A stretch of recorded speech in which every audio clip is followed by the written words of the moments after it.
Peace, grace, and love, everybody. Y'all know who it is. It's Mr. DK himself. Y'all are tuning in on another episode of DkTv. We're here in Greensboro, North Carolina, where we will be interviewing the face of Cafe 13, the face of modeling. Y'all may know her for being a brand ambassador for Dk Royalties. Today I have with me Miss Shanin Simmons.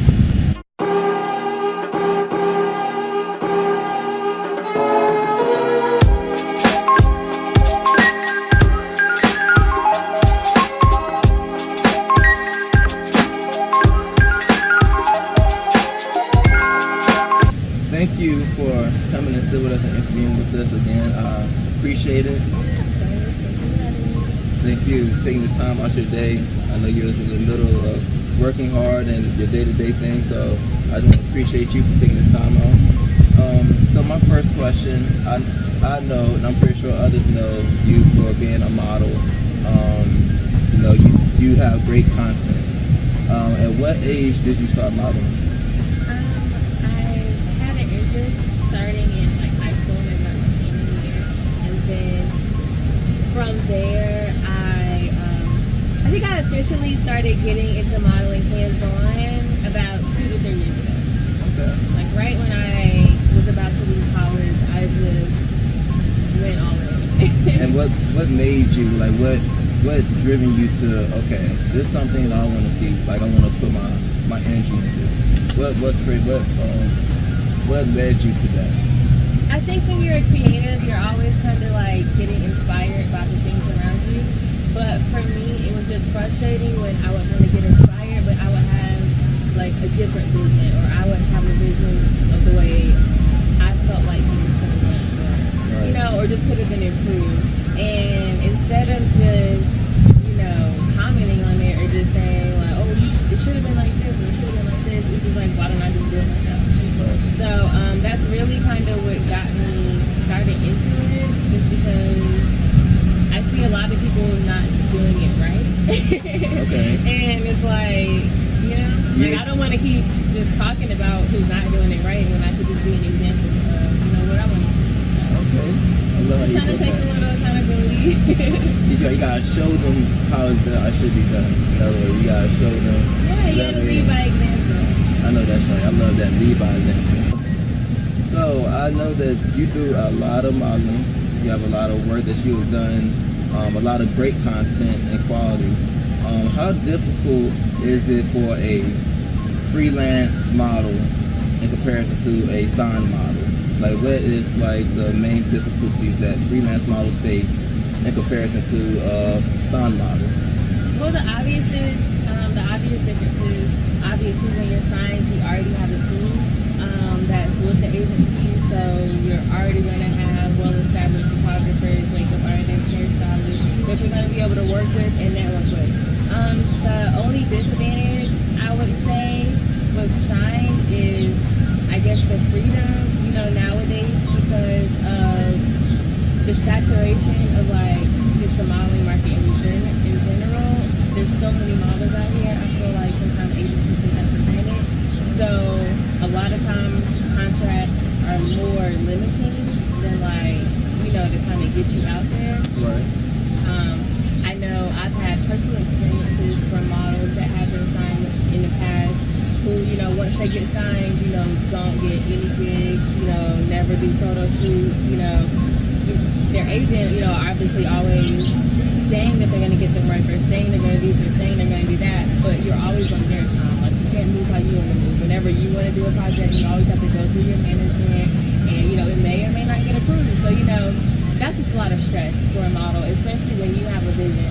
So the main thing I'll say is it matters who you're signed with. Like, whoever you're signed with definitely needs to have the same vision that the model has. Like, both of them need to be going in the same direction.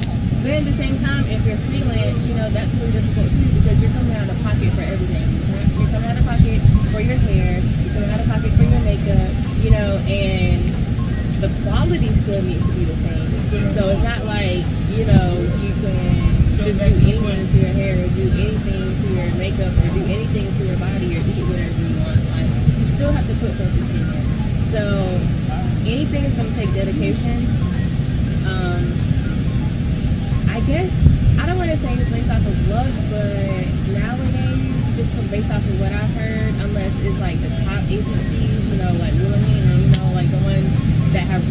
producing quality.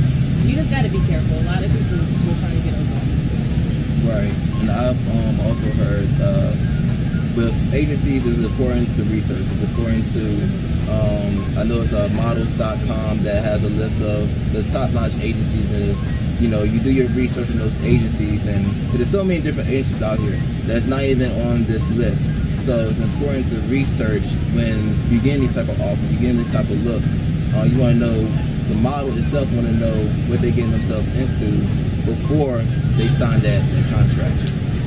So yeah, I understand the purpose, and models, they wanted to get signed, they want to get with an agency so bad because they know the money will be there. They tired of investing in themselves. So it's like, for you being a freelance or you being independent and you do it great, obviously there's some struggles in there. Are you looking into being signed, or is this something that you prefer to be freelance and just have that freedom for yourself? As of right now, because of my work schedule and just other things that I want to do on the side, I do enjoy being freelance. Now, I am not open to being signed, I guess. Like, I'm always, talking to scouts or, giving my comp cards to agencies, etc., because you just never know what opportunities are out there. But at the same time, I'm not rushing anything. And I don't want to jump into a situation if I'm not ready or if I'm not able to, fully commit myself to it. Right. So, it's not like, I haven't been hitting the ground running, going to every place, looking, just because I don't want to overwhelm myself. But I definitely am open. Again, it has to be the right situation, an agency that is understanding and willing to work with my schedule. Obviously, I'm still going to put forth the work, but it can't be like the 24 hours, 7 days a week type thing, just because that's not where I'm at. All right, so a lot of people do not know, but you have went to a lot of fashion shows. You've been a part of a great number of fashion shows, amongst other things. What is your, let's just say, greatest accomplishment or modeling experience that you've encountered so far? Okay. Obviously, my greatest experience, I was mentioning to you guys earlier, I platform modeling mentoring. They're based out of Greensboro. I had actually started with them last year. They had a modeling competition that would, possibly send you to Italy. Wow. So starting in Greensboro, obviously you have to, it's almost like a model boot camp kind of thing that we went through. And, you have different, goals or just different little competitions in between the big competition. Wow. So, kind of give weekly winners or monthly winners, etc. And in those, I've worked with amazing photographers. I was able to go to Virginia Beach. I was able to go to, where else did I go? We able to go to Virginia Beach. Not only Virginia Beach, I was sponsored by Dk Swimwear. I got cosmetics, Cherie Cosmetics, gave us lashes, lips, eyeshadows, all kinds of things. So that was really cute to be able to kind of win little mini competitions. But the whole big competition was to be able to, send you all these space trip to Italy for a week, for Italy Fashion Week. So, again, I had kind of always had an interest of it since high school. I had just started getting my feet out there, working with local photographers. And the person that was starting a platform, her name was Samaya. She had been in she had actually went to a competition where she was sent to Italy 2 years prior, 2016. This was last year, 2018. But, so I had already met Samaya. We had already spoke, conversed. We had a lot of conversations about modeling. I had linked to her for advice on a lot of things. So she was very, very helpful. So when this opportunity came about and she reached out to me, I was very excited. So of course I applied, did it.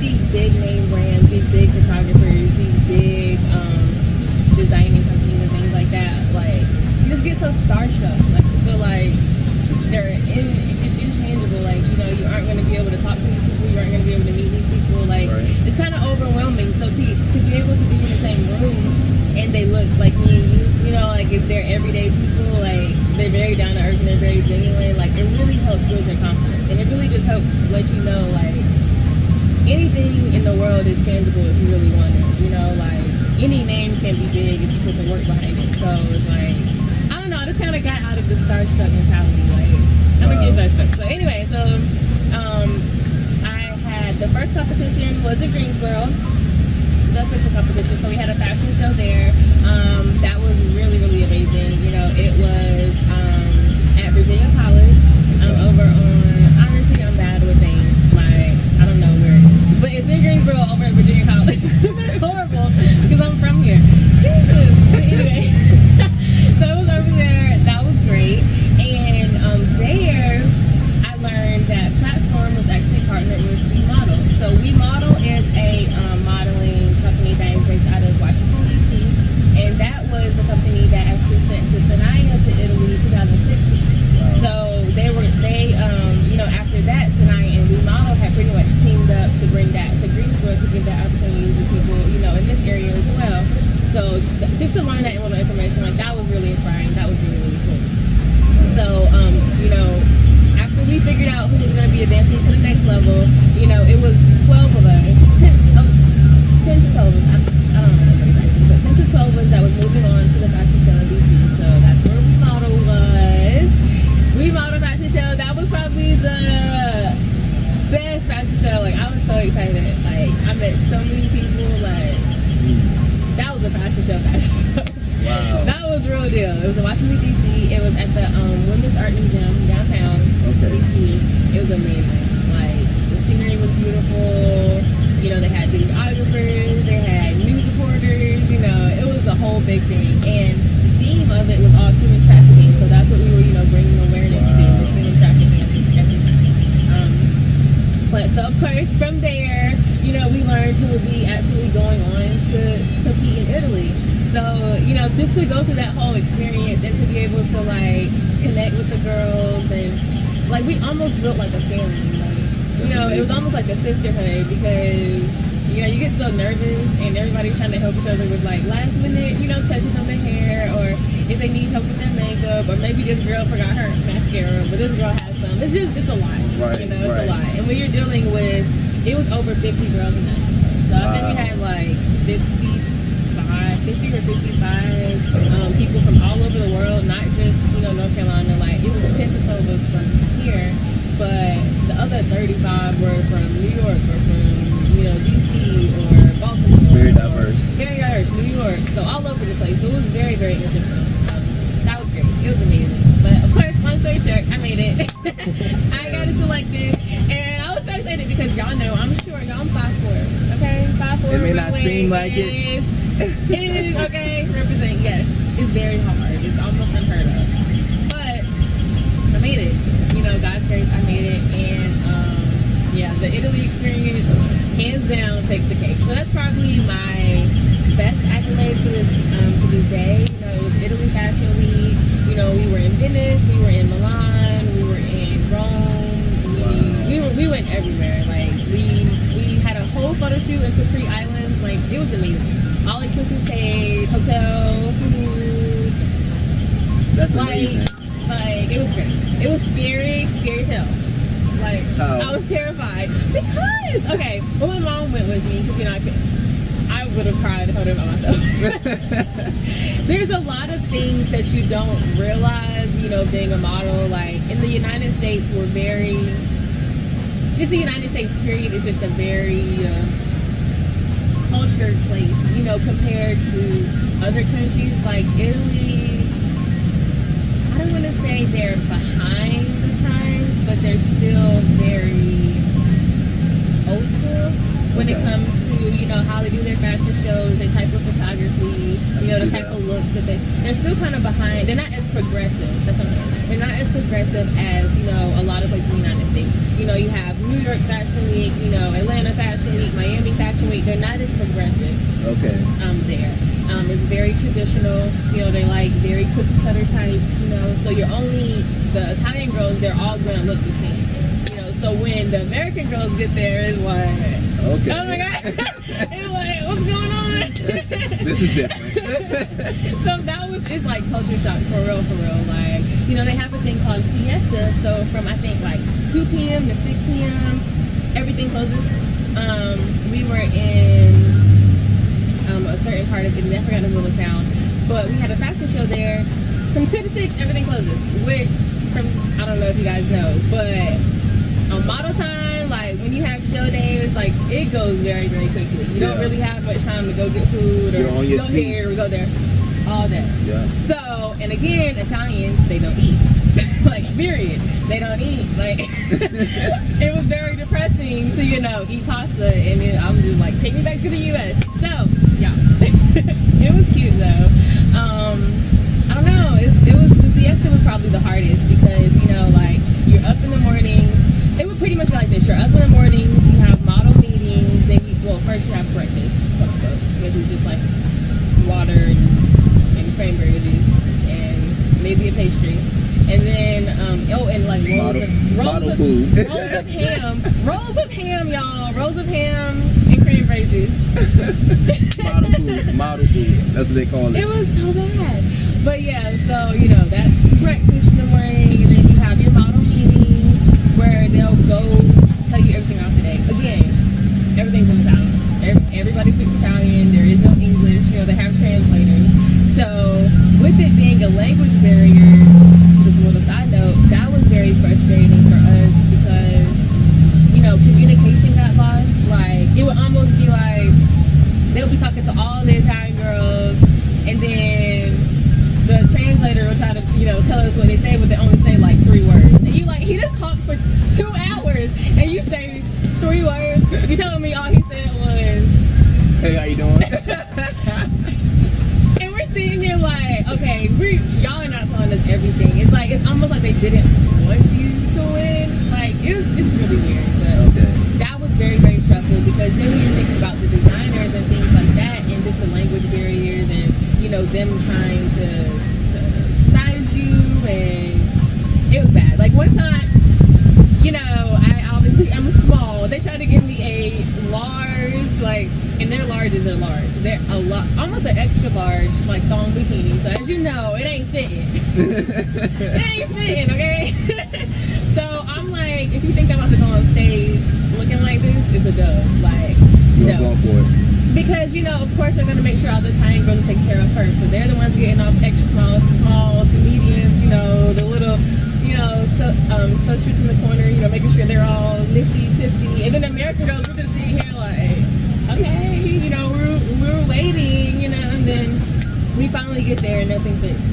Wow. So, you know, then you have to, like, you know, I have to run back to, you know, my, the people that I was with the model, so of course to my coordinator Patricia, and you know, then she would have to go, you know, consult with their coordinators, and their coordinator would have to go talk to the designer and be like, you know, why are you not talking to the Americans? And it's like, it's a lot. It was stress.